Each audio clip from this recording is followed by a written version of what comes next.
warahmatullahi wabarakatuh. Saya Andri dari kelas 11 Teraja 2. Saya di sini akan mewawancara salah satu usaha di bidang TKJ.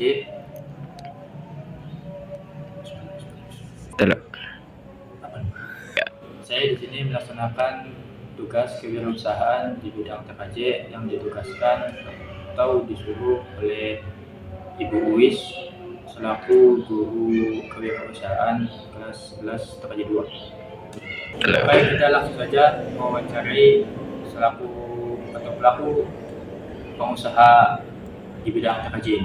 Mari kita let's go. Halo.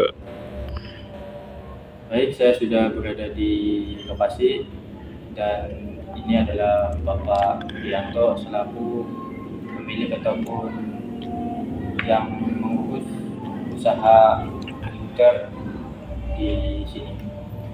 Baik, Bapak, apa latar belakang memilih usaha ini? Latar belakang memilih usaha di bidang ini, yang pertama atau yang paling saya dasari yaitu karena kita akan selalu diikuti oleh perkembangan teknologi, dan kita selaku pengusaha atau selaku pelaku usaha di bidang ini tentunya ingin mengembangkan teknologi, terutama mempelajari dan mengenalkan teknologi kepada masyarakat sini atau khususnya anak-anak sini yang memang tidak atau belum memiliki sarana dan prasarana teknologi yang diinginkan atau teknologi yang memadai, kurang lebihnya seperti itu. Terus bagaimana sejarah perkembangan usaha ini hingga sekarang? Ya, kalau sejarah atau perkembangan usaha yang namanya kita merintis dari awal itu pasti ada pasang surutnya.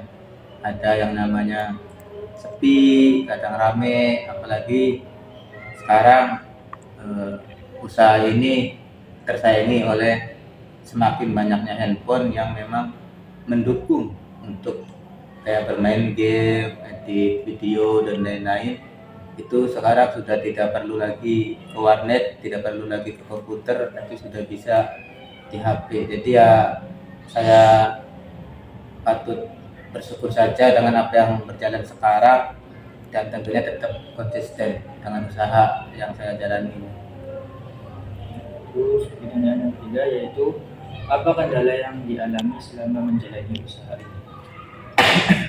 Kalau kendala yang dialami sih paling kayak kerusakan keyboard, kerusakan mouse, karena yang namanya mereka anak-anak nyewa main game, yaitu asal main, tidak perlu atau tidak memikirkan peralatan yang mereka pakai. Nah, kalau kita yang memakai kan hati-hati dalam menggunakan keyboard atau dalam menggunakan mouse, tapi kalau mereka ya karena namanya bermain game pasti ada unsur emosi dan gregetan, yang namanya anak-anak atau namanya kita main game itu pasti ada, dan itu menjadi kendala karena kita harus ganti lagi keyboardnya, baru ganti lagi mouse-nya, ada lagi kerusakan lain. Terus kendala yang paling besar itu yang paling sampai saat ini dialami ya tadi tentang persaingan dengan handphone yang semakin canggih. Mungkin itu saja yang kendala yang saat ini dijalani atau Enggak. Bagaimana cara untuk mengatasi masalah tersebut? Ya, kalau cara mengatasi masalah ya dari diri kitanya aja sih. Ya sabar, konsisten, dan terus menekuni lah apa yang kita sukai, menekuni apa yang kita jalani saat ini. Misalkan ada kerusakan ataupun ada kendala sepi dan lain-lain, ya kita harus sabar, kita tetap konsisten dengan apa yang kita jalani. Jadi jangan terpaku kepada masalah yang kita alami, jangan berhenti dengan apa yang kita alami. Jadi terus aja sabar, konsisten. Toh yang namanya rezeki yang namanya rezeki pasti ada, kadang banyak, kadang sedikit, kadang nggak ada. Itu saja sih, kayak ya semakin ini aja lah, bertahan ataupun sabar dan tetap konsisten. Pertanyaan yang kelima yaitu berapa modal yang dikeluarkan untuk membuka usaha ini? Kalau modal ya karena awal-awalnya tidak langsung banyak sih, paling pertama kali itu ya 3 PC, 4 PC atau 5 PC. Nah, satu PC-nya kan kita anggap harga standarnya 2 juta satu paket ya. Kalau dikali 5 ya berarti 10 jutaan.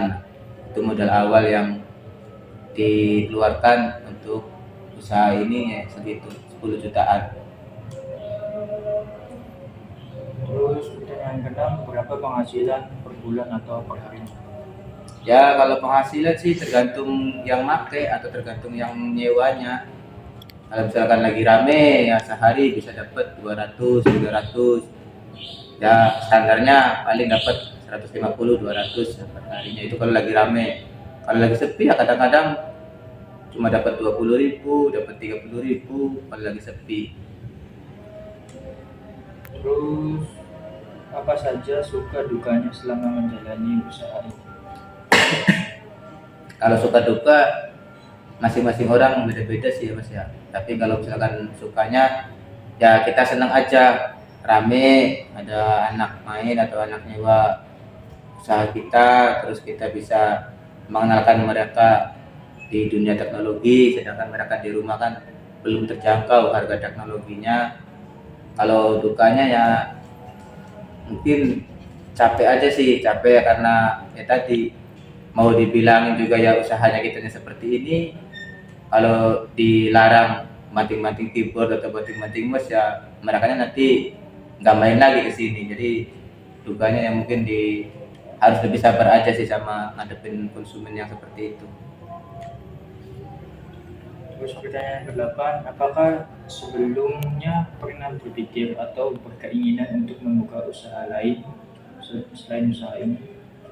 Sejauh ini belum pernah berpikir yang lain sih, kalaupun jualan juga jualan apa gitu, karena jualan makanan atau produk yang dipakai sudah banyak. Kalau yang usaha warnet atau usaha seperti ini kan jarang-jarang yang ada, meskipun di zaman sekarang memang sulit usaha ini karena perkembangan HP yang semakin canggih.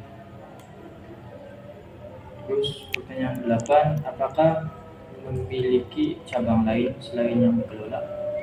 Sejauh ini belum ada cabang lain, tapi yang mudah-mudahan nantinya ada. Pertanyaan yang 10 atau yang terakhir, menurut Bapak, apa tips untuk menjadi pengusaha?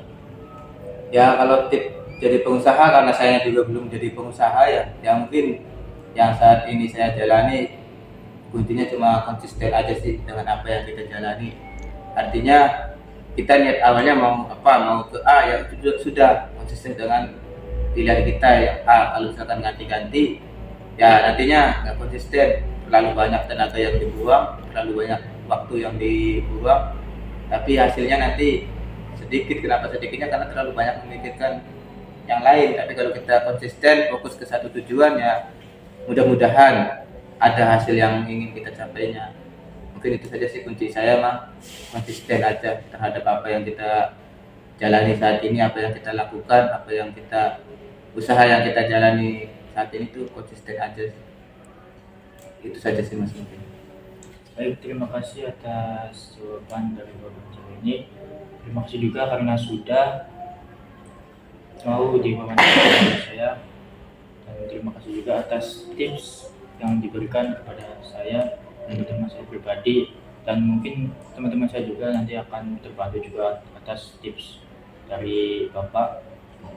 Sekian dari saya, mungkin terima kasih. Hanya bisa mengucapkan terima kasih. Yang sekian dari saya selaku Andri mewawancarai di bisnis TKJ. Assalamualaikum warahmatullahi wabarakatuh.